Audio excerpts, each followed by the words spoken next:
Good afternoon and welcome to this Multifaith Q&A.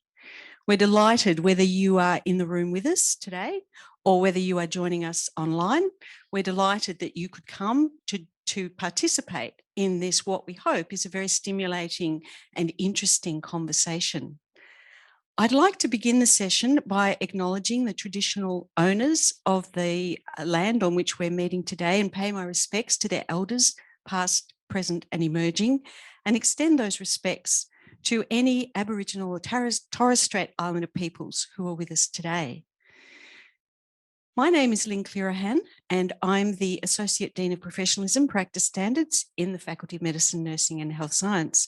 And we have a very distinguished panel with us today who are going to help lead us through some of the very complex and difficult questions and issues related to this topic. So I'd like to introduce the panel first off. So we will start with the Rabbi Gabby Keltman. Welcome. Gabby is the Rabbi with the Ark Centre and is the executive member of the Jewish Community Council of Victoria. Next to him, we have the Reverend Ian Smith, who is the executive officer of the Victorian Council of Churches and the president of the Jewish, Christian and Muslim Association. Next to him, we have Mr. Makarand Bakawat, who is the president of the Hindu Council of Australia. And then, of course, Mr. Mohammed Mahidin, who will need very little introduction to many of you, who is the Muslim chaplain for both Clayton and Caulfield campuses, the JP president of the Islamic Council of Victoria, and the vice chair of the Faith Communities Council of Victoria. And Ms. Michelle Rutherford, who is representing the health perspective today. She's the Director of Pre-Registration and Teaching to Practice Programs, Learning and Teaching Directorate, Eastern Health. So welcome all of you. We're very grateful to have you here today. Thank you. Just by way of introduction to the topic, I thought it was interesting to take a few moments just to think about, for those of us who are participating in this, who are healthcare practitioners. And we are very aware of the importance of faith and religion and spirituality in relation to our patient care, particularly at times of great suffering for them and in times of great need. So being aware of that, we also know as practitioners that we have a commitment to keeping the patient at the very centre of our gaze. And in doing that, that sometimes causes significant tensions and problems as practitioners when doing that actually brings us some concern in terms of our own faith and our own values, and what gives our life meaning can sometimes be very challenging. Navigating those tensions is really what modern healthcare education and helping students learn how to navigate those tensions. It's really what modern healthcare education is all about. And it's one of the key concepts that we're going to discuss in some detail this afternoon. We're going to do this by addressing three broad themes that relate very much around general issues initially. We've got a few topics that have been put to us through students and staff who were very keen to have these areas discussed. And I'm going to give the panel some scenarios to think about and then some key questions to address these through. We really encourage you, this is an interactive session, so we're really encouraging you, if you have questions, please, if you're online, use the Q&A facility to log those and we will try and answer as many as we can. Or if you're in the room, just raise your hand and we will be able to include those questions, we hope. Any that we can't get through today, we're hoping we will be able to summarise these, and the panel have very kindly agreed to try and provide you with some feedback around that. So let's lead off. What I thought would be very interesting for us to start with is the interesting challenge that students sometimes face, and staff of course, when a student is confronted with a request that they not be asked to perform, in a specific case as an imaging procedure, but it could be any form of medical procedure, on a patient from a different religious faith. Now, Mohammed, because you are so familiar with the Monash system and have probably been in this situation quite a lot, I wondered if you could perhaps give us some guidance around if a student or a staff member came to you with this very worrying concern, what sort of guidance is available to them to help ensure that there is a positive outcome to this sort of scenario? Thanks, Lynn. I'll just begin by acknowledging the traditional owners of the land we meet on and pay my respects to elders, both past, present, and future. Just imagine that statement that we made now is acknowledging the traditional owners of this land. It does not matter what faith, what color, what race you are, but we acknowledge every traditional owner of this land. The same thing applies when you're dealing with patients. It should not matter what faith they belong to or what ethnicity they belong to. You have a duty as a person trying to help out somebody with their medical conditions. And it's important for you to forget their faith, because when you see the person, when you see an individual, you see that person. You do not see their faith, you do not see their color, nor do you see whatever political party or whatever they come from. It is that person that you are helping as an individual. And that should be your primary goal. All religions teach us to look after people, irrespective of faith or race or ethnicity. So it's important to remember that when you're dealing with patients. Beautiful, thank you. So you're saying that the responsibility in your role as a healthcare provider in that circumstance should override. Yeah. Yes. Yeah. Would anybody else like to provide a comment on that? I think, Mohammed, you summed that up perfectly. And well, yeah, good on you, as you always do. But I think the question, if you as a student do have these inklings, opinions, or issues, you've got to really ask yourself, why are you becoming a doctor or entering into this medical field in the first place? Because if you're going to, I guess, have these reservations when you're going to deal with patients, well, that's a bit of an issue. And, you know, going on and doing this degree and working with different people, and you don't get to choose which patients you do. And maybe one day after you've finished your degree and you've specialized in whichever field you want to specialize in, then you will be able to choose exactly in the community that you want to work with. But initially, in order to garner the most experience and become the best doctor possible, you can't have these reservations or even thoughts. And you've got to reevaluate why you're going down this road and why you're doing this degree, and then have a chat with your spiritual leader or Mohammed. Thank you, Gabby. Yeah. I would like to just second what Mohammed said and Gabby also said. That relationship between the student or a medical practitioner and the patient has to be a human to human, without any barriers, without anything in their mind. Because at that point, when a doctor is treating a patient, he's trying to save someone's life. And that is so beyond everything else. So I think that is the perspective every student should have in their mind. So human to human. Yeah. Human to human. Yeah. And my comment to extend the conversation, because we're all on the same page, is to say that anybody who is in this space asking these sorts of questions ought to feel really comfortable going to their spiritual leaders. Lovely. Irrespective of this, and actually saying to them, let's have a conversation about how our faith engages with the wider concept of humanity, care, compassion, respect, honour, all those sorts of words that we would associate with the health profession, or to shape the conversation. So if people are struggling, it's a conversation with their spiritual leader that's really critical to the conversation. Yeah, fantastic. I wonder, Michelle, given that very positive response, from the point of view of the health service and organising a situation like this, what sort of issue might this pose for the practitioners? It's certainly challenging for, I suppose, a supervisor if a student is exhibiting these questions and these queries and these concerns around their care and their provision of care to a patient in the healthcare environment. But certainly we instill in all of our staff and all of our students, we consider them as staff while they're on placement of any profession, that they live the values of the organisation. And as you alluded to right in the beginning, that patient first is for most organisations an overarching value that we really focus on. And so it's really, really important that we consider the patient's needs above our own in these circumstances, and also demonstrate respect for them. So I think that, you know, if we start with those values, that actually transcends any religion or any customs, I suppose, within a health service organisation. Fantastic, thank you. I think this raises quite an interesting point for students sometimes, because in terms of navigating this space, we have a thing called reasonable adjustments that we can make within the course to attend to specific issues and problems.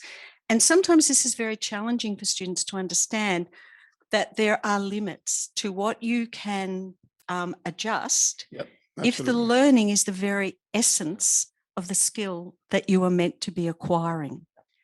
So these issues around, obviously, faith can be very central to that sort of topic. Lynn, can I just add some? I think one of the key things for students is to reach out to their lecturers as well, talk to them, and also talk to your peers, because your friends are going to be on this journey for the next 4 or 5 years. And it's important to talk and discuss it with them. This dialogue, that open dialogue, must continue. It's right through your life. It doesn't stop once you finish. It continues right until the day we close our eyes somewhere. But that's important, I think. Talk to people. Talk. Lifelong learning. Absolutely. So let's take a slightly different tack on these fairly general issues and approach it from a slightly different perspective around the challenge of placements, clinical placements. Now, students, obviously, within our faculty, it's a very big faculty. Students are placed in many diverse localities and situations in order to gain, I think, Gabby, the very experience that you've alluded to that's needed to be effective practitioners. How would you advise a student who came to you where the student's requesting that they not be moved away from their specific religious group, and that because they feel they need to remain very close to that group, or they're requesting that their accommodation is very much just students from their particular religious persuasion, so that they can continue happily and comfortably to practice their faith? Or a situation where we have, say, a student housing where we have a group of female students, they've requested to be together, which we've been able to accommodate. But one student feels that it is inappropriate for other students to have, say, male visitors, for instance, and would prefer that was a house rule. And this has caused a number of students quite a degree of concern. So, Ian, would you like to lead off with our placement challenge? I think it's an extension of the last comment, which is that ultimately it's about the well-being of the other. And so in terms of the learning, it's the well-being of the person, and you're going into a clinic to aid and help others. And so therefore the point of engagement is the other, and it's about the well-being of the other. Now, the discussion between how you do that becomes very much, I think, a dialogue. And I just want to say what Mohammed said, that it's about a tripartite dialogue between the staff, the clinic or the medical facility, and the faith community, in the sense of how we work out some of the navigating. Now, some of the navigation around what you were suggesting, some of it is actually cultural rather than religious. Okay. You know, so for some of our CALD communities, for instance, those, you know, culturally and linguistically diverse communities who are here, they're students, they've come out of very different communities where they may not understand our liberal democratic process, and they may not be comfortable in, you know, a heterosexual type work environment because it's not their practice or not thing. I think there needs to be some navigation on both sides around how do we navigate that. But ultimately, if we're going to work and practice and live within a Western liberal democracy like Australia, ultimately we've all got to work out where we sit within the parameters of that democracy. And part of that is that we acknowledge and respect the diversity of those around us, and we engage with them as we find them, bringing the skills that we bring to for the betterment of the whole. So I would think it's a negotiated conversation around, right? And to differentiate between what is a cultural practice, which may be a practice that is an evolving practice as they learn to live with others and experience a different way of living, versus what is a religious practice, which may be a non-negotiable value, in which case then the faith leader and that person enters into a discussion about how is that value most appropriately explored or lived out in a pluralistic environment. Thank you. Very comprehensive response. Would anyone else like to comment? Maybe. Sorry. Go ahead. I think the question was probably had two aspects. One was related to the faith or religion, and the second was related to gender. Yes. I think the first part was religious groups and peers within the groups. I think in any student cohort, there is always a sort of peer group depending on culture, communities, and comfort zones, Yes. So I think they should find their own comfort zones, because they are into this, you are all into this very difficult sort of education, 5-6 year program. And unless you find yourself comfortable, you're not going to make progress in your academic life. So that is first thing which they should do without really following any religion or anything. They must find themselves comfortable. Second question, I think, was regarding, I think you said about male visitor. Yes. I think that is all probably, I would personally say that is beyond faith or religion. That is something related to privacy, modesty, respect for each other, which I think all the students at this age, 18 plus, they all learn as they grow up in this society. And the Australian values, which he was talking about, and the Western democracy where we live in, we must respect each other and all genders. So that is a feeling which every student must have. I think the key word here is respectful relationships. It's Yep. important, I think, to respect each other's values and beliefs. They will be different because we come from all different countries, different regions, different ethnic backgrounds, different religions as well. But it's also that respectful relationship that we continue to foster among each other. And that opens up that dialogue. I think this is the most important thing, to have that dialogue. If you're not comfortable about something, talk to each other. And sometimes you will solve these problems. As students, we have gone through the same system. We have fought, we have laughed, we have, enjoyed, but we have reached a compromise or something that's best moving forward. And that's important. So you build an environment that people, as Makan mentioned, people are comfortable. Yes. So you move forward, keeping an open mind. Gabby? I also want to break it down. Just the first question is, I think, experience. That your job right now as a student is to amass as much experience as possible. And if that means going out to Timbuktu and that's where you're placed, there's no arguing after that. But ultimately, you might surprise yourself, and there might be a micro community over there from your background. You might search Facebook or Instagram and find people that worship just like you or eat the same food, and you'll surprise yourself, and you'll find yourself being embraced by a whole other community, and that will assist your experience within working in that placement. And then Mohammed put it beautifully, as he does, but it's communication. It's chatting. If there's an issue within the housing or with your roommates, it's sitting down with them and being respectful to one another, understanding different values, different backgrounds. And if I'm not comfortable with something going on, well, I've got to speak up. And if I'm not confident speaking up, send an email. But I think knowing that there's an open dialogue, everything can be worked out. Yeah, perfect. And the key is that respectful. It's about being respectful. Yep.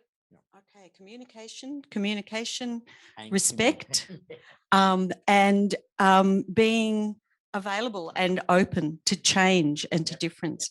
Michelle, what do you think from the healthcare perspective? Look, I certainly agree. I think that communication is a very key part of the conversation.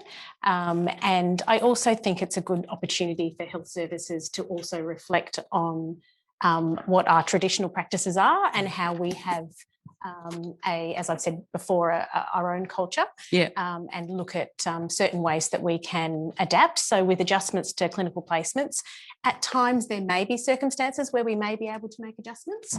But again, it needs to fit into the context of, is this going to be the future work of this person? Is this going to be possible in the future? If it's something that's not going to be possible in the future, I think it's really important not to set students up in such a way to create an unreal situation. Absolutely. So I think we need to consider that balance as well. Yeah, lovely.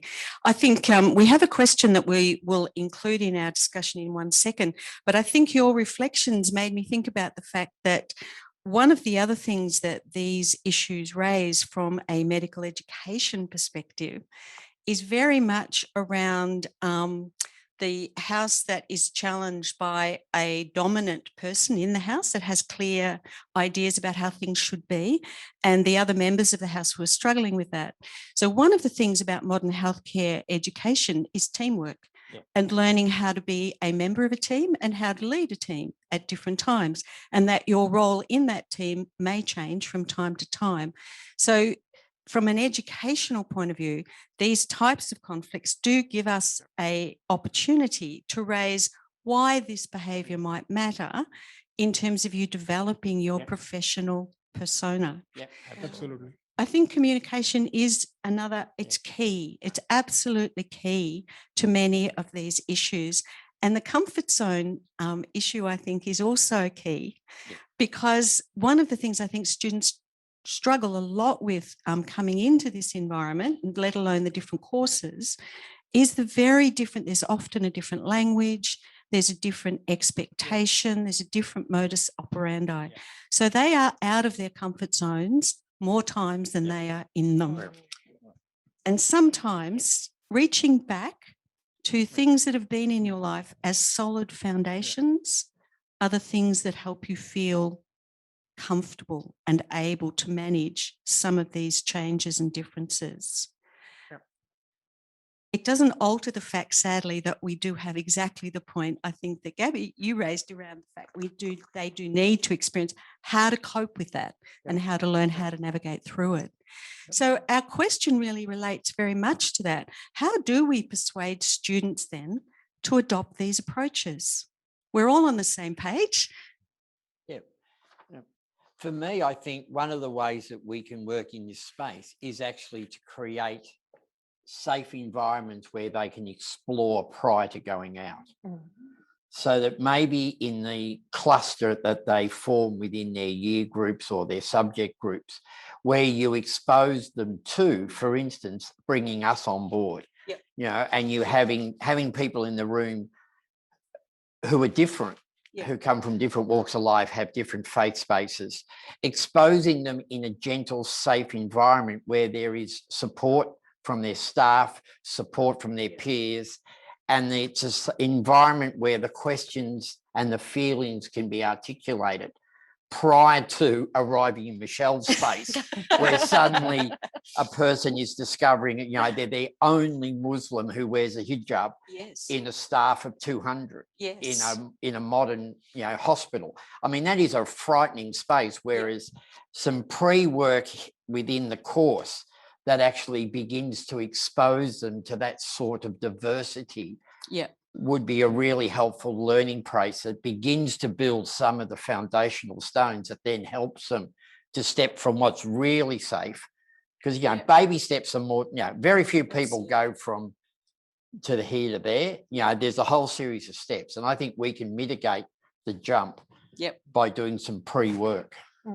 Okay, so we should be focusing a little more around the safety issue here to make both students and staff feel very comfortable in embracing some of these topics and perhaps not be uncomfortable saying that they do not feel comfortable. Exactly. And I think just to add on a little bit on what Ian said, if there are cult community students on the other side of the camera, for example, in the student community, they should have the courage to stand up and speak within this safety. They should not sort of talk within themselves or And if both of them are afraid to speak, they should just stand up and speak and politely ask the question, because they never know there is an answer ready, which is a convincing answer for them. So please speak up. Yeah. Okay. So step forward. Don't step back. Yeah. Step forward. Yeah, absolutely. Yes. There are people Yeah. to help. I just, no question's wrong. Absolutely. No question is wrong. In a learning environment, no question is wrong. Every Perfect. question is an opportunity to step into the new space. And in terms of the stuff we're talking about, which is really freaky, Yes. and I admit it, I am white, male, educated, privileged, right? So and monocultural. So I am really weird in that space. But I recognize that for many, many, many people, right, to step into new spaces is a really, really scary place, particularly if you can't read or you don't understand the nuance of the other. And the more we break that down and make it accessible, the better we're going to get at doing this, helping people walk into and articulating their concerns. In a way, you would expect that uni students, are brave, and they've got it all worked out. And, they're uni students, they're young and they've been sheltered. Exactly.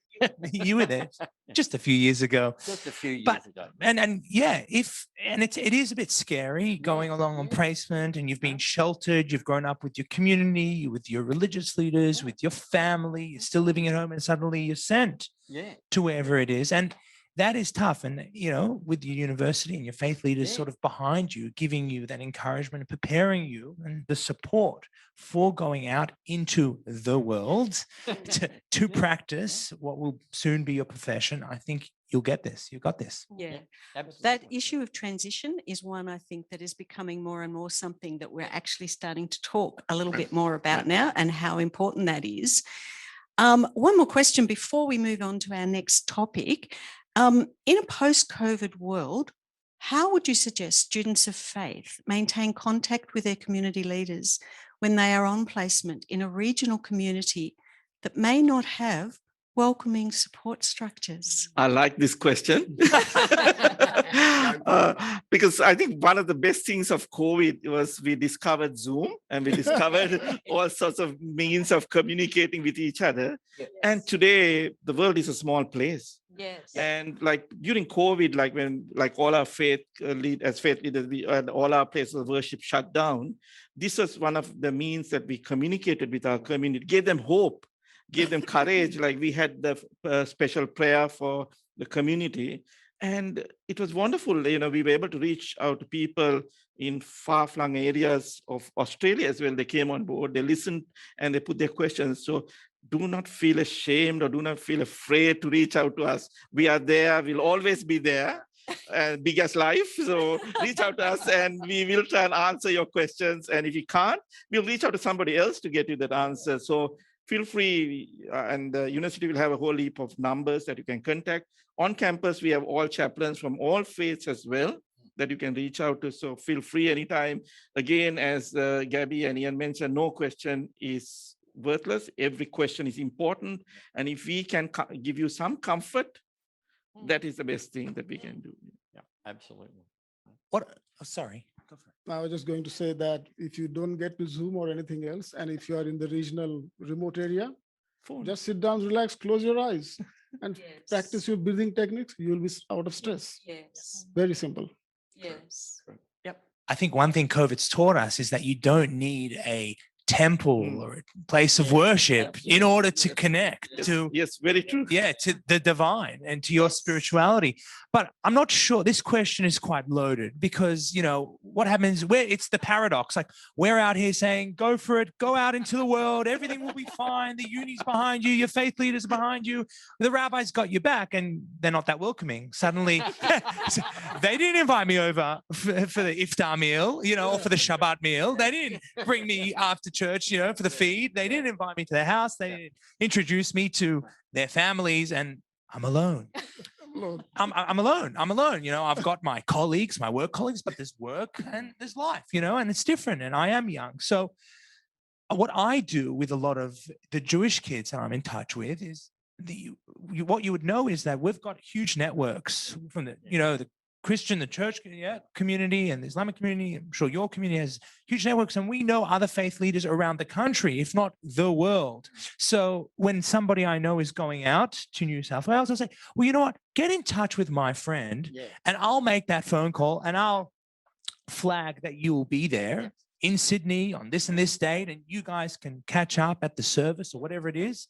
And then suddenly he's expecting you or she's expecting you, and hi, welcome to our community. So you're at this university. Great. We'll see you. This is the service times. Do you want to come over for a meal?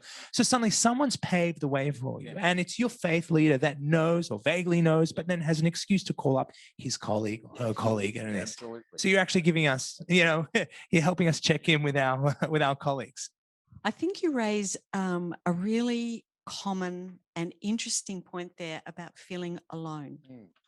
And I think this is not uncommon in the student base. The university is a big place, faceless. We're all mixed together. We like, as a species, we actually like to connect. And often that need to connect is very, has specific numbers, and we often like to find people who are similar to us. So students feeling very lonely and alone on placement is one of the biggest things, I think, that they raise. I think, how might we get around that? You've said to reach out, and it comes back, I think, Makran, to your point about step forward, don't step back. We don't know that you are feeling there's this problem and struggling with it unless you tell us. We can't guess. Do you have any thoughts on that? Can I just say? Sorry, you go first. Yeah, thanks. Can I say there's lots of kids who will find this as an issue because when they come from homes where there's a lot of comfort, there's parents, there's relatives, and if you're coming from some various countries where extended families, and you come into an environment where you're alone, you're not alone. There's a lot of other kids also who will be facing the same situation. Even just making that little effort, one step forward to just reach out and say, how are you? Just the word, how are you? A smile across, you sit down at a cafeteria, you just smile at a person and you start, feel free to talk to them. Don't feel shy. The key thing is, I think because you are in a university environment, this is an opportunity that you're going to build up friendship that is going to last a lifetime. It's important to make use of every opportunity that comes across, to reach out to new friends, new faiths, new culture, new challenges. And sometimes you'll build up this group that will take you through all your life as well. And I've known so many friends like that. Ian, would you like to give the last word on this topic? Then we'll move on to the next one. One of the things that we've explored is the idea of buddying. So that within some of our training organisations and work we've done, where we've had people of like faith, if you like, going into spaces, we've actually buddied people up and said part of your placement and part of your covenant while you're in placement is that you be in touch with your buddy at least twice a week for a conversation. And the opening question is, how are you going? Beautiful. Yeah, and we structure that around creating buddying. So whilst you're separated and you might be, up at nil and you might be the only person in nil wearing a kippah, but you've got a buddy in Kerrang or buddy in Timbuktu who has also got a kippah, who's having similar, and that buddying up whilst on placement can be a really significant space of support and comfort. Yeah, beautiful idea. Did you have any comment, Michelle, before we move on? I think that health services, we can offer support to students in lots of ways via supervisors and group debriefs, etc. But some of those environments wouldn't fit in this context because it would be particularly vulnerable, I imagine, if there is people of different faiths wanting to have that conversation. But certainly we do have for our staff online support, which is open for students as well. So if they were feeling particularly isolated, they could actually explore that through online counselling. We also have spiritual rooms in each of our hospitals. So I think that also offers an opportunity to connect. And it may not be with the same religion. No. But it is actually an opportunity to connect with someone who is actually really wanting to practice religion whilst at work. And Yeah. so that might be a nice opportunity to meet and have a buddy that is even from a different faith. Yeah. Fantastic. Thank you. Thank you. Very stimulating conversation. And I think we've highlighted some really key points that as the university, we need to take up and take forward with us. So let's take a slightly different tack now and think a little bit more around those areas where there's a clash. So where there is a clash between rostering and the requirements of the course and, for instance, religious observance obligations. Now, the university has some very strong and clear guides and policies to support both staff and students when they're navigating these spaces. We have a multi-faith calendar that we work from to try and ensure that we're not rostering any major exams at times where there are different faith religious holidays. We try and provide guidance because, you know, obviously in terms of reasonable adjustments, this is one of the areas that causes significant heartburn for staff, trying to make sure that, you know, students are safe and that they are actually meeting course requirements and that these issues are not going to mean that they're at risk of progression because of it. But let's look at some specific issues that were raised by staff that they felt it would be interesting to get your comments on today. So things like requests to be exempted from placement on a Friday, to be exempted from having to attend placement on a weekend due to religious commitments, requests to leave early so that they can be home in time for Sabbath during the winter months, or request for access to a prayer room at specific times and days of the week that may not necessarily meet the course or the service provider's requirements. So just to start off with a very targeted question around this issue, do you think it's reasonable for staff, or do you think it's reasonable for students to request this? I'll start off on this because having been a coordinator for units in the Department of Microbiology for 22 years, I've dealt with students from all faiths, and that's one thing. It's an important aspect for students. Their religion becomes an important issue, and there are certain things that we cannot change. For example, on a Friday, we have the Friday prayers, which is compulsory for all Muslim males, and we cannot miss it.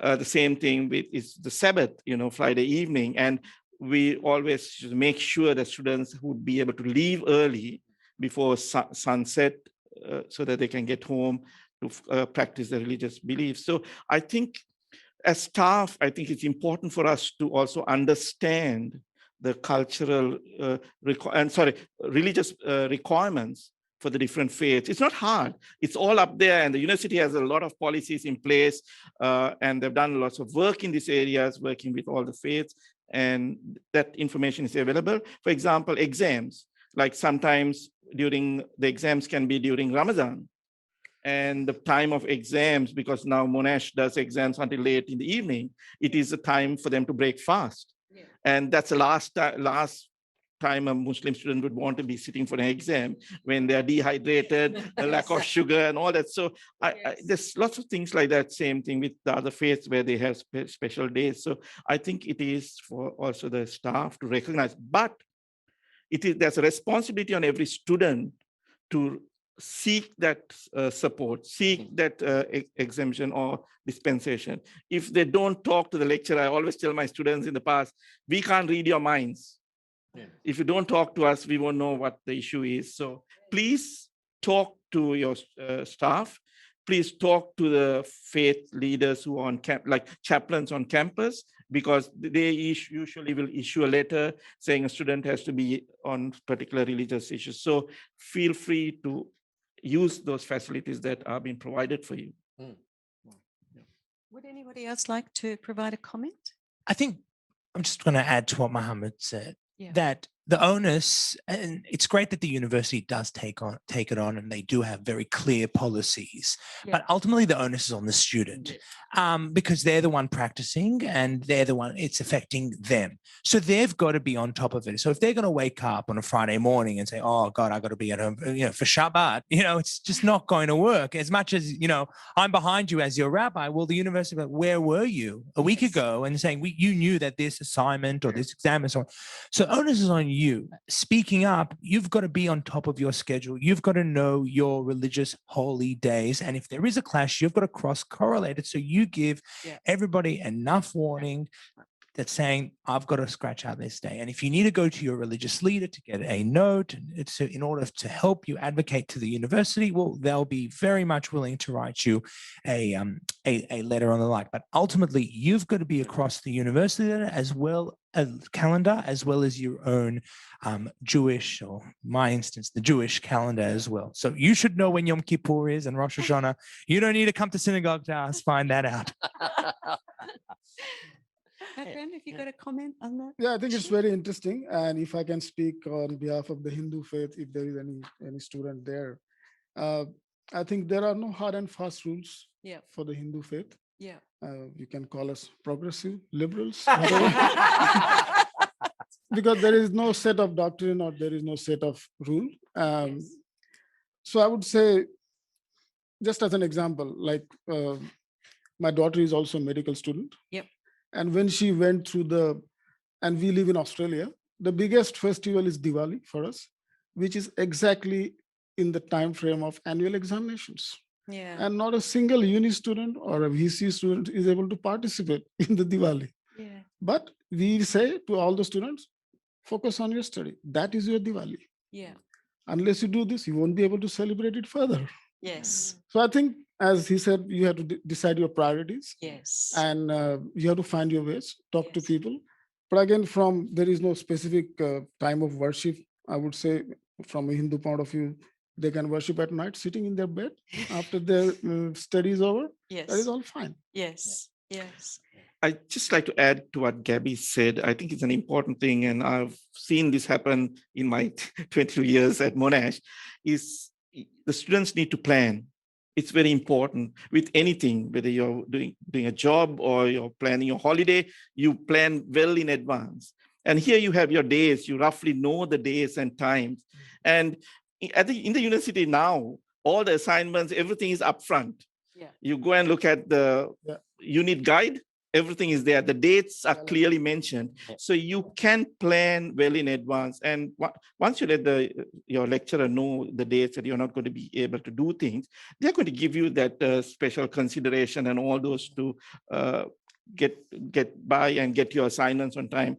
No one is asking you not to do well, but you also have those religious obligations which might at that time be important, and everyone needs to recognize that they are important aspects of a person's life as well. Yeah.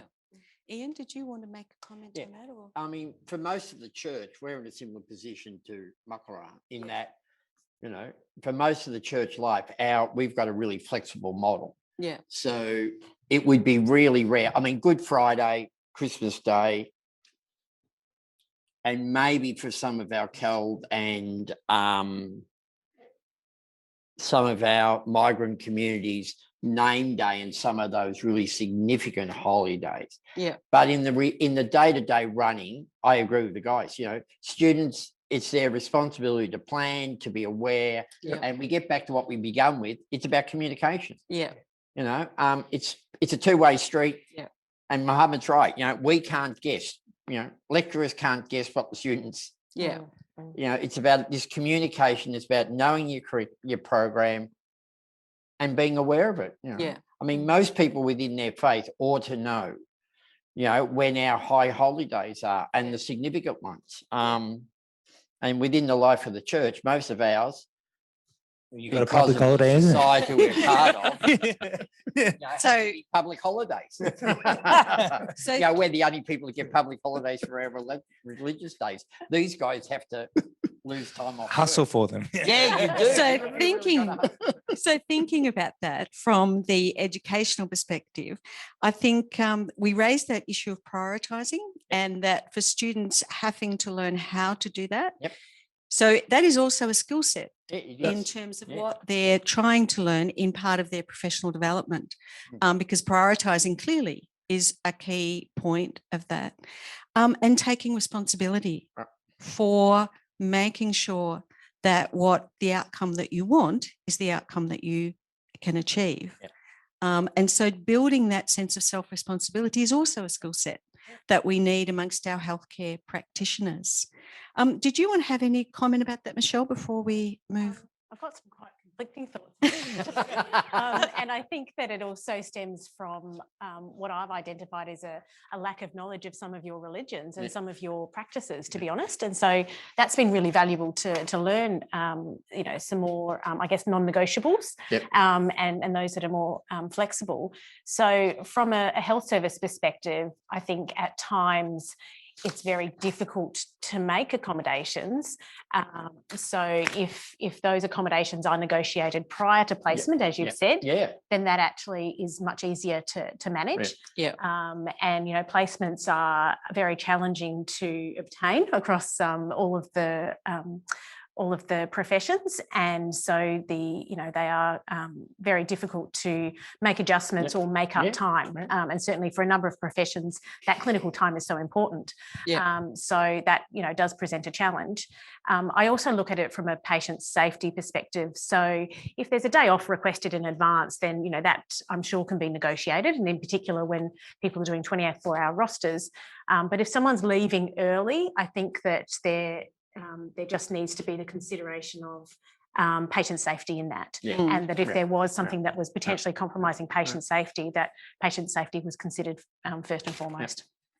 I think that leads us into a really challenging area that I was going to come back to. So my clinical background is as a general practitioner. And I was thinking very much as you were speaking, Mohammed, about the situation where a particular, for instance, a medical student has to leave on a Friday, it's really important. Now, as a practitioner with a student, it's quite possible to make adjustments clearly to allow them to do that. But I'm thinking a few years forward that they are now the practitioner and the patient comes to the door. So I've worked in a semi-rural area where patients arrive at all types of the day and night and in all conditions, all states of need. What advice would you give to a student who clearly has seen this operating, that there will be demands where at times their faith is going to directly conflict with patient safety and patient need? Life is sacrosanct, and the well-being of the patient would be the first thing. And if you have to stop praying and treat a patient, that will be the most important thing. Saving a life, like in Islam, in the Quran, we have, if you save one life, you have saved the whole world. If you take one life, it's like you destroyed the whole world. So whatever happens, like you can stop praying and attend to a patient. That's because that's what your role is. And somebody's coming to you at that time in real need. You need to attend to that patient. And God understands you. You can speak to God anytime, and you can always catch up on the prayer. But in general, we have a time like between 12:30 and 2 or something that we have Friday prayers, because for the males, congregation prayers is compulsory on a Friday. That is what, and there's no negotiation. But if things happen and you need to do something else and something happens, then it's beyond your control, and life is precious. So treating a patient, looking after a person is primary. Absolutely. It's not a conflict, because what you need to do over there, if a patient comes in the time of prayer, there is no conflict. Patient, life comes first.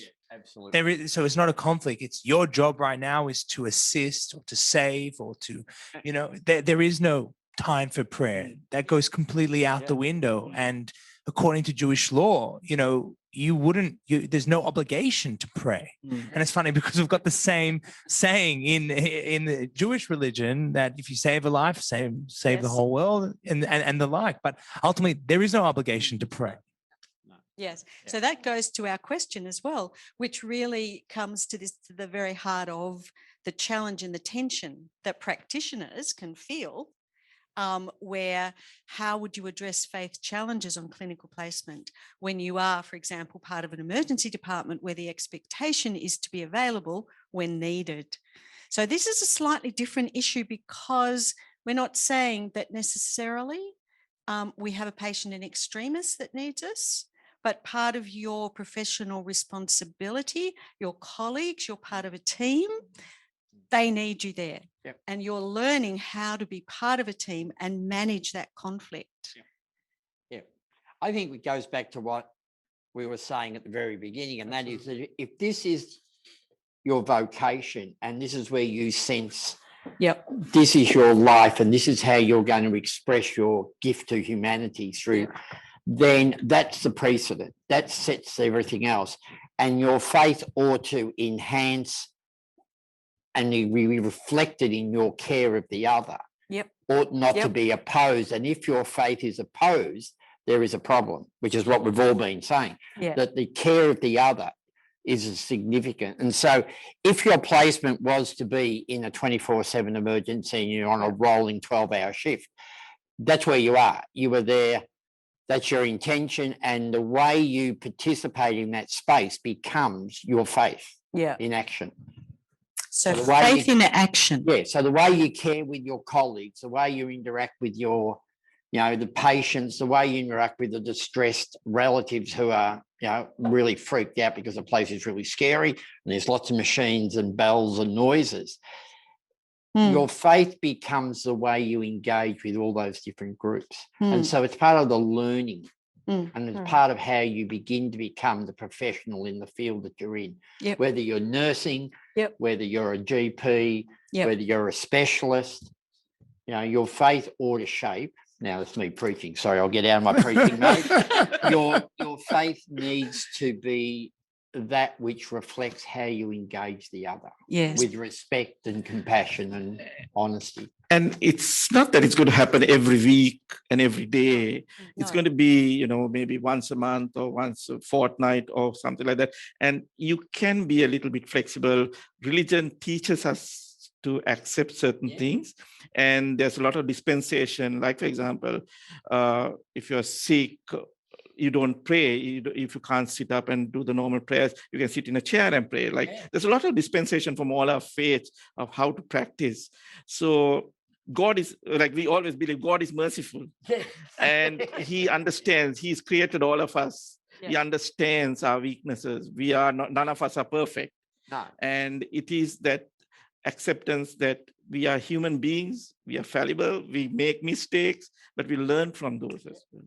And respecting each other as well. I think Michelle might be able to answer this, that, it's time management on the student. So with a 12-hour shift, there will be your supervisor will tell you, you've got a break. It's been a hectic couple of hours. Here's your break. So instead of going and puttering around and checking Instagram, well, that's your time to pray. Do you understand what I mean?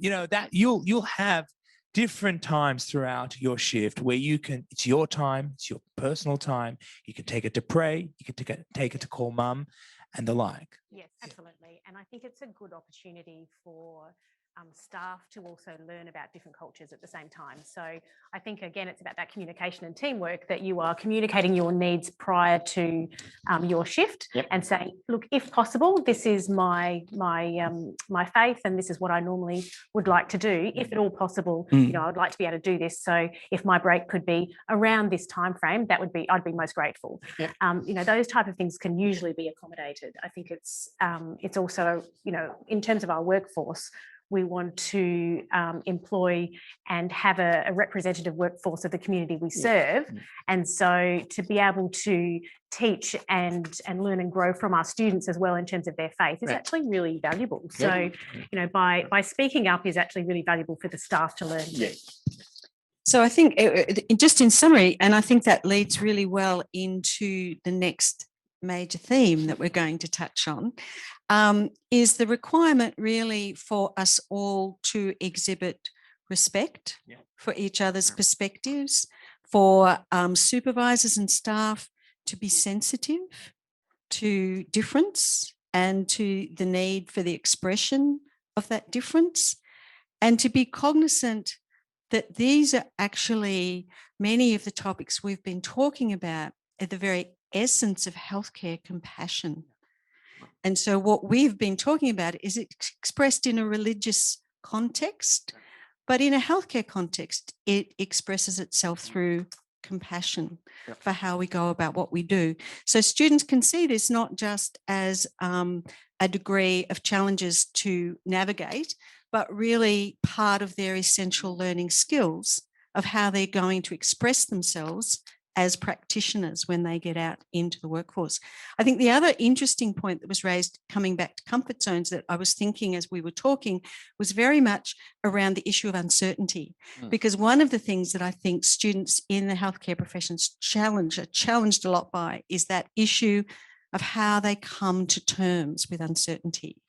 So human need and suffering expresses itself in such a complex and variety of ways that constantly we're confronted with things we haven't seen before. What we're talking about here, again, are similar things that can cause us to feel very uncomfortable. And for students coming back to yourselves, needing perhaps that spiritual support and guidance at times when they are feeling very uncertain about how to go forward, I think is a really powerful thing. Which leads us to our last theme for this discussion, which is around the issue of religion and gender-based barriers to the delivery of care. So I'm going to mention a few areas that have been brought to us by staff and students in this space. So a male student who perhaps refuses to shake the hands of a female supervisor, a female student who might refuse to scrub in front of males prior to surgery. And is everyone familiar with what that means? So going into theatre, before you go into a sterile theatre, everyone is dressed. So I'll just put that out there. Everyone is dressed. So when we talk about scrubbing, we're talking about ensuring that once you move into a sterile theatre where the operation is happening, that all people who are part of that operation are sterile. So it requires quite a scrubbing of hands and sometimes arms as well. But the female student has expressed discomfort to do that in front of male colleagues prior to surgery. A male student requests to only examine male simulated patients. So you'd be aware that we use a lot of simulated patients with our objective structured clinical examinations to ensure that students have the right skill sets. So these are patients who are not actually patients, but pretending to be patients. Or a female student who refuses to treat male patients, particularly if there is a problem below the waist, which requires the male's genitals to be on view. So these are obviously common scenarios in a healthcare setting. One, do you think it's reasonable for us to be trying to make adjustments around these issues from a religious perspective? Before I ask Michelle her perspective. I think when we train students, we need to train them for the real world. We are not trying to train them into an artificial world where they're only going to see males, or they're going to only see females, or they're going to see people of one particular background. That's not the real world. We need to realize the real world is you're a doctor or you're a nurse. You could have a person on the road who collapses. It could be a male or a female. You are duty bound, not only by your profession, but by your faith to help that person. And so when you train people, we need to train them to accept that this is possible, that you will have to treat anyone. Religion is not a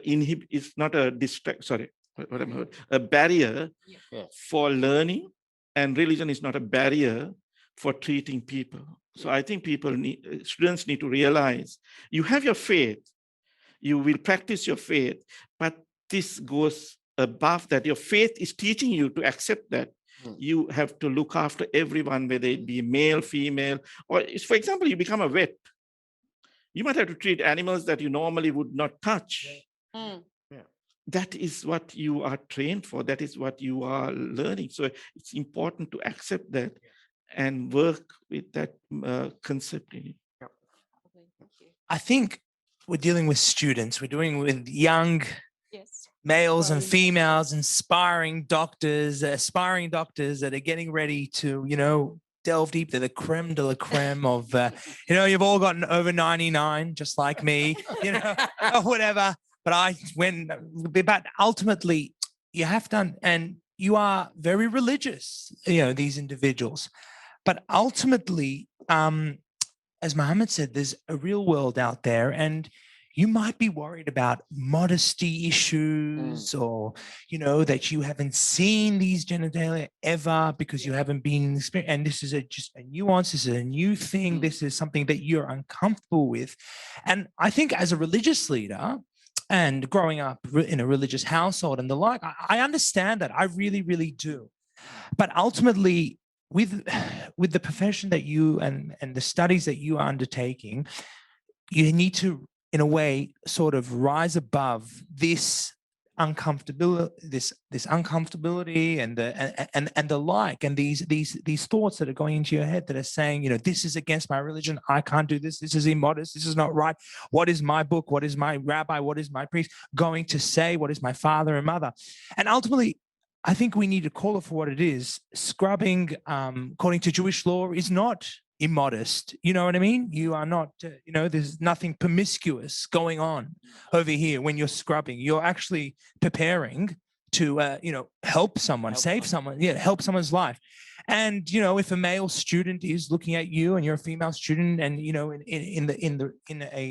in a way that's making you uncomfortable, well, that's on the male student. That's on not you because you're washing your hands and arms.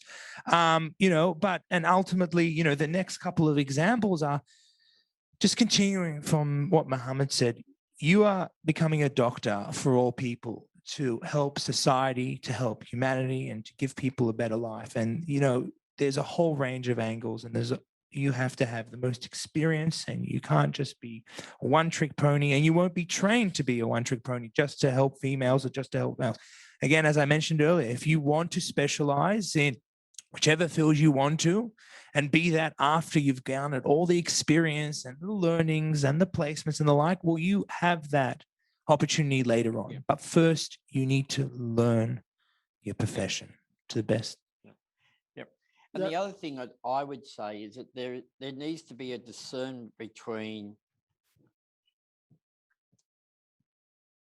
what is happening and your religious perception of what's happening. That's a bit weird, but no.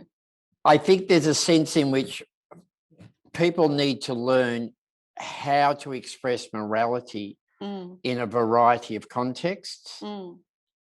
And you can't, it's not a one size fits all, and you can't just say morality says that this and that fits in every there's a contextualization, and part of the learning process is learning to contextualize your understanding, your values, your worldview, your perceptions in the light of the where you are. And as Muhammad said, world is complex. One of the things we do in Australia is we say we're multicultural, and most times in Victoria, if you hear one of our pollies talking, 240 nationalities, 179 languages, and about 105 faith communities at last count. If you're going to work in that space and we're going to be active members of society, our personal morality needs to be contextualized within the expressions of what we're discovering, whether it's a nurse, whether it's in a hospital. Again, it gets back to how does our faith relate to the other? And if we're doing it respectfully, with dignity, then it's okay. I'm going to come back to that point in a moment, Ian, because it actually raises another quite challenging area that students can sometimes be confronted with.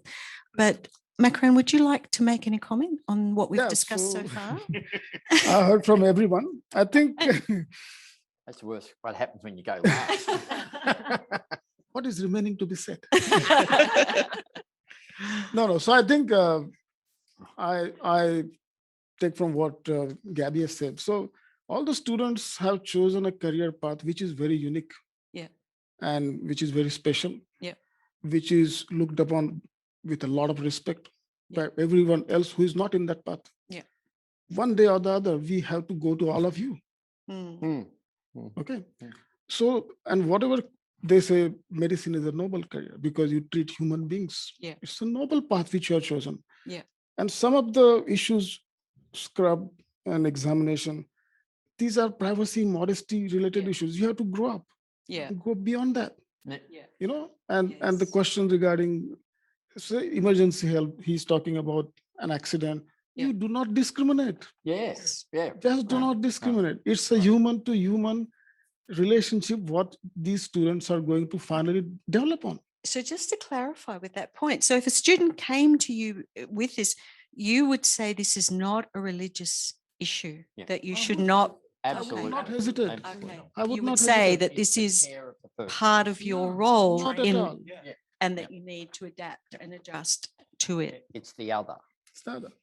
Yeah, and you know, you guys are young and you're sort of finding your balance between religion, Yeah. society, values, and the like. And a lot of you that grew up in insular environments would only know that your community and, you know, and the like. And suddenly now you're put with all these different people that are doing the same thing, you know, the Yeah. same the same studying and the like. And it's uncomfortable. Yeah. But ultimately, you know, with the right supports and the right mindset, you can do it.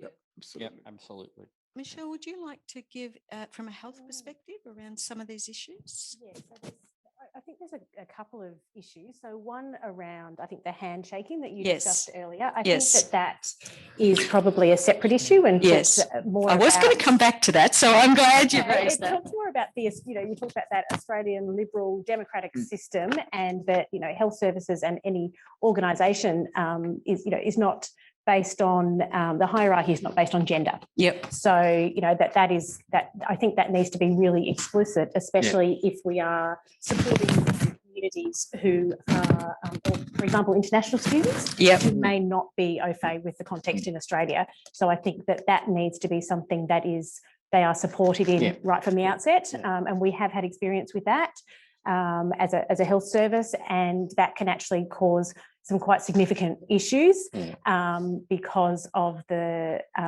reactions of staff to that kind of behaviour, which, you know, can be, I guess, circumvented with further preparation.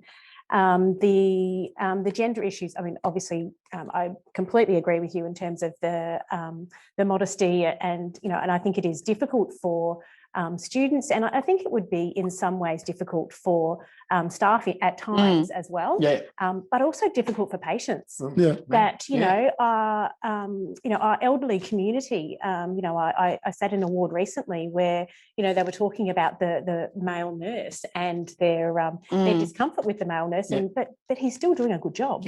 And, you know, so there is, I guess, the whole context to consider as well.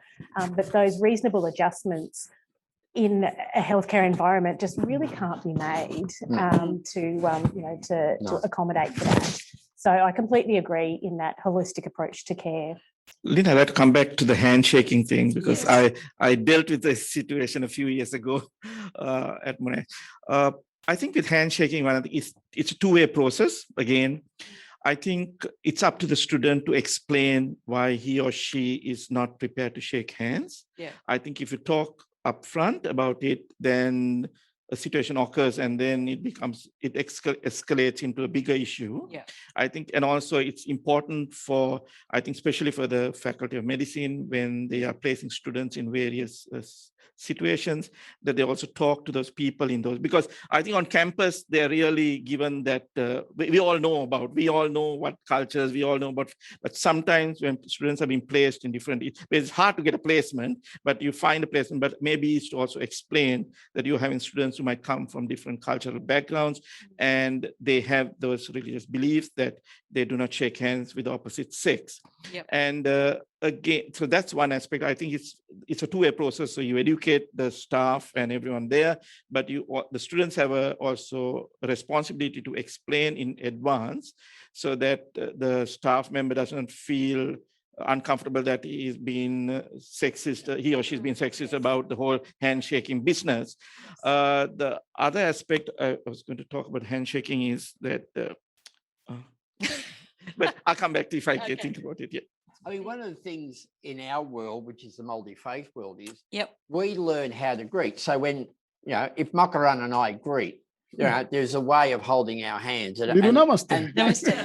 That is the equivalent of a Western handshake. And so some of it is around the educating of ourselves as to the appropriateness, the assumption that everybody wants a handshake, everybody wants a cuddle. Yes. That is a stereotype that we've got to strip back. And it's around recognizing that, if I meet a Hindu, it's more likely they'll appreciate this out of respect than that. It's not that one's different. It's just, it's the way it's saying the same thing. It's just doing it. And it's learning that. It's being respectful. And as Mohammed said, that sense of communicating the appropriateness. And sensitivity. And talking. And the other bit, for some of our faith communities, males do not counsel females. Spiritual conversations are not done cross-gender because there are some other things that happen, need a table between you or whatever. But there needs to be, that is an awareness learning that both sides need to be part of. So, if a student doesn't like touch, it's up to them to say, look, I appreciate, and this is how I do it, but same for the staff. I guess COVID has actually made this a little easier for us, hasn't it? I was going to just say that COVID has made things easy, but I also wanted to mention, especially students coming from some certain countries, they have that relationship between a lecturer and a student, and they might be frightened to tell the lecturer, I'm not prepared to shake hands with you. So I think it's important for academic staff also to maybe talk to the students in general and say, if you are not comfortable shaking hands, that's fine.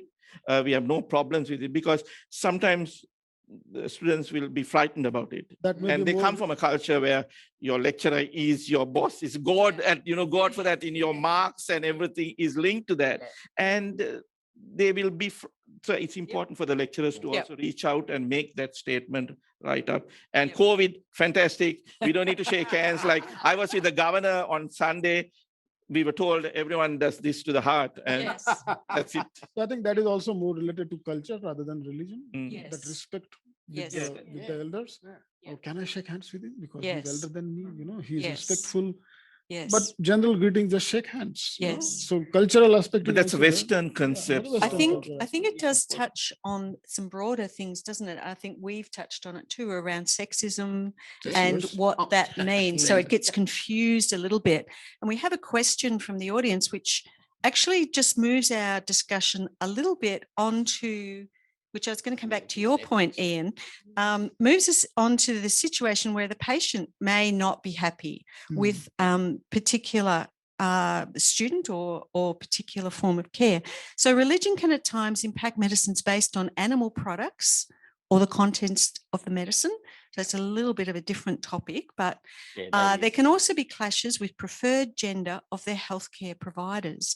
How can health providers provide for these unique needs, doing what is best in delivering services while honouring a patient's faith?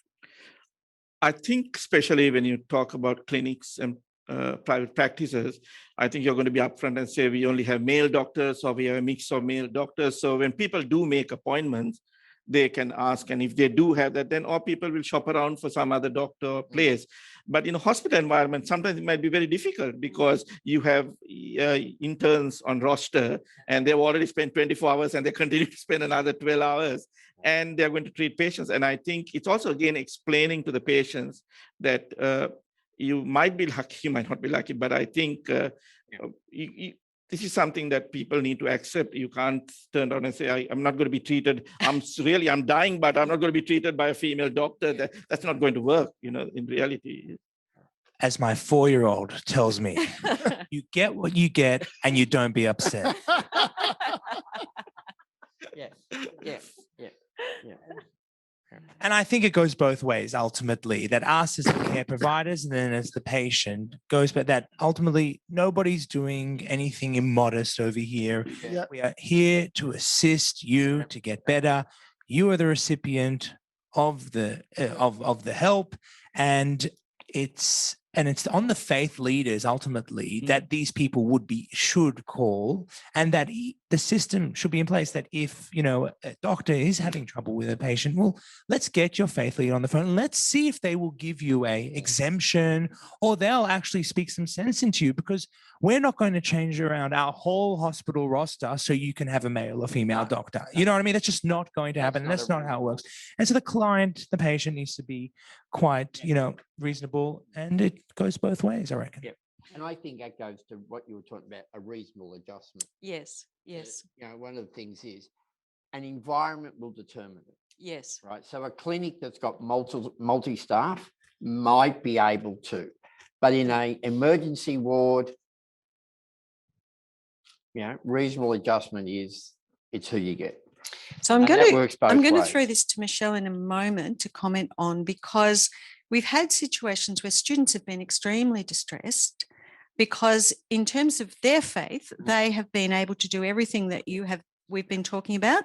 Yep. And the patient has refused to see them, which can mix between a sense of gender, racism, and faith.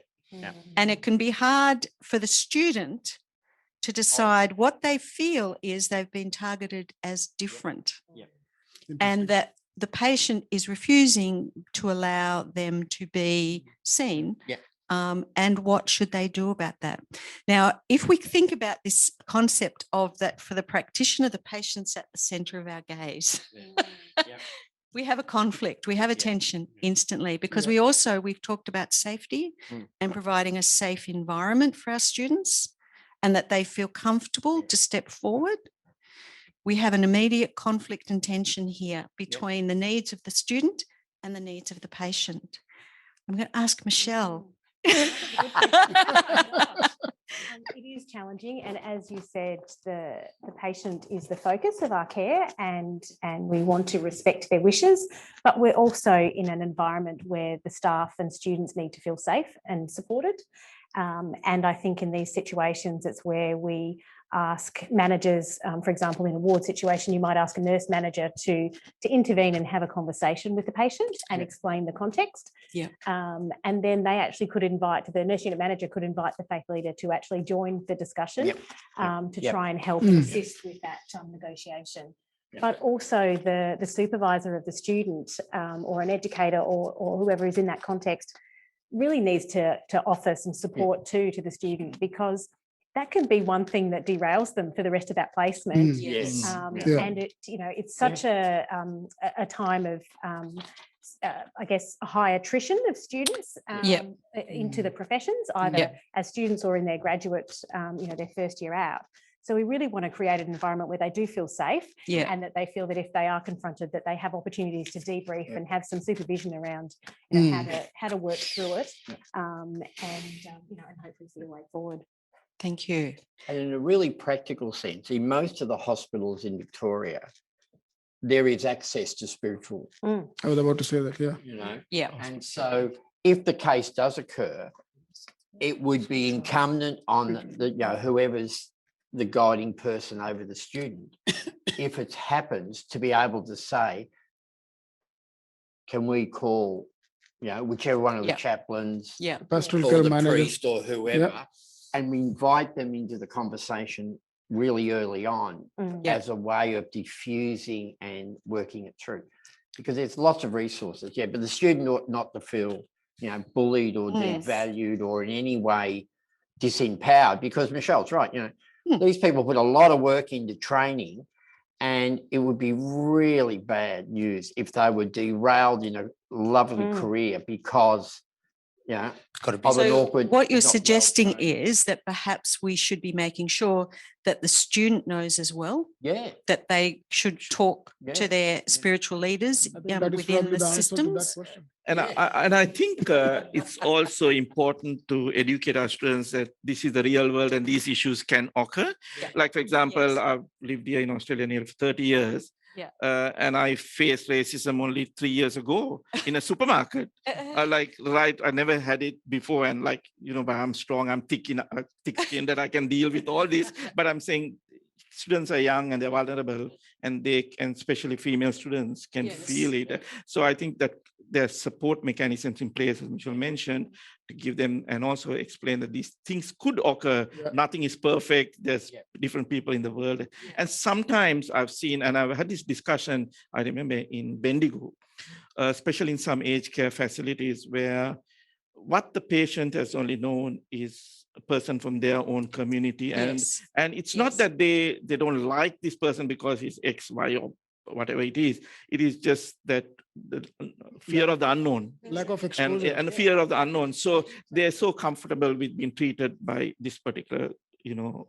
Some people just don't get exposure in the society. That's the learning curve as well. And for students to learn that the real world is not as rosy as it's painted. But it's also okay to speak up. If you're being treated that way, it's not, even though the patient comes first, it doesn't mean that if they are acting in a way that is disrespectful, that they can be allowed to do that. Certainly. We acknowledge that that's not okay and we call it out. So I think that answer goes very much to our next question, which was how to approach a patient when they are aggressive and or forceful towards their culture and religion during a healthcare practice. I think aggression is something which has to be immediately probably dealt with the administration staff, probably. Yes. And if it is, as Ian was just saying, that if something is really forceful towards the religion, the best point of contact in any hospital setting is your pastoral care manager. Call him, get him to the situation, talk to each other, and try to diffuse. So Get communication. get your supervisors involved. Don't try to deal with it. It's not a safe environment for you. And you are also emotionally charged, and you might also say things that might not be the correct things as well, and that can turn and boomerang. So it's important. Get your supervisors involved. Don't try to deal with these things on your own. Absolutely. Support I think from a university perspective, we would highly encourage and support that approach. Gabby, did you want to make a walk statement? away and let people know what's going on. Walk away and let people know what's happening. And I think in general, the student should not be scared about anything related to faith or religion. Because no faith or no religion is scary. There is nothing scary in anything. It is just the lack of understanding. It creates that fear amongst them. So just speak up, as we said in the beginning of the conversation. Speak up, talk to people, get it resolved. So that is wonderful. And we are coming, sadly, to the end of this absolutely wonderful discussion. I think we could go on for at least another hour, I think. But I'd like to invite each of you as we come to a close. I'm not sure, do we have any more questions? So if there are any more questions, please feel free to log them. We sadly have run out of time to answer them. And I'm going to ask each of our panelists perhaps to give your final comments around this issue of how we navigate this space and helping our healthcare students become the graduates and the professionals that we all need them to be to look after us in our old age and to deliver the healthcare that we need them to provide. And if they have strong faith challenges, what are your final words of wisdom that you'd like to offer them? Gabby, I'm going to start with you. Wow. Well, firstly, thank you for, taking this on, and you will be taking care of all of us, and you guys, each one of you have a huge responsibility on your shoulder, caring for society. And ultimately, when you care and give proper guidance and to patients, you're bettering every one of us. And so thank you. And you should be very proud of who you are and what you're doing, because you are the bedrock of society. You're saving us, our families. God forbid we should need you, but ultimately we do. So ultimately, God bless you. And, my name is Gabi or Gavriel, after the angel Gabriel. But I once asked a doctor, you never get sick. You're around sick people all the time. and you never get sick. And he goes, you know what? You're right. He thought about it and he realized that he hadn't been sick for years. And it's actually quite bewildering that, he's so healthy. He was so healthy. And, most doctors are very healthy. Thank God. And we came up with the conclusion that the angel Raphael, which is the angel of healing, Raphael means to heal, they're watching over the health practitioners. So God bless you. Be very proud of who you are. There are always people to talk to. There are support systems in place within your community, within the university, within the hospital. It's just about you being confident and comfortable coming forward. And you might not speak to a friend, but ultimately the systems are in place. And as you progress throughout your career, it won't be easy always because you'll be making tough decisions for people and the like, but stay strong because God and, of course, the angel Raphael is watching over you. Thank you, Gabby. I'm going to ask everyone else just to keep it a little bit tight, if that's okay, in case we run out of time. Ian. Final word. I would say that the final word is that we are humanity. Yeah. And we ought to treat each other with the respect, dignity, and compassion that all deserve, and that our profession and our faith ought to be complementary, not in competition. Thank you. I think the shortest and best message probably from my side is, again, as I said previously, you have chosen to be into a noble profession to help humanity as you go along in your career. So just stay focused and be positive. All the best. Lovely. Be yourself and never feel shy to reach out if you need help. Each one of us needs help at all times. God bless you all. Yep. Thank you. Michelle. Just to help us as health services to navigate the space as well. I think it's such a great learning opportunity for health services to learn about different religions and cultures. Yeah. And to feel brave in sharing your religion and sharing your culture where you feel comfortable, because I think it's a great learning opportunity for everyone. Yeah, beautiful. So that concludes this afternoon. We have a comment, a brilliant and informative session. Thank you very much. I don't know that I can say much more than that. So thank you all so much for coming. Thank you to Marilyn for organising it, because I do think that this goes to the very heart of what we're trying to do in terms of building strong, healthy healthcare services and practices going forward. So thank you all so much. Thank you for having us. Thank you. Thank you very much.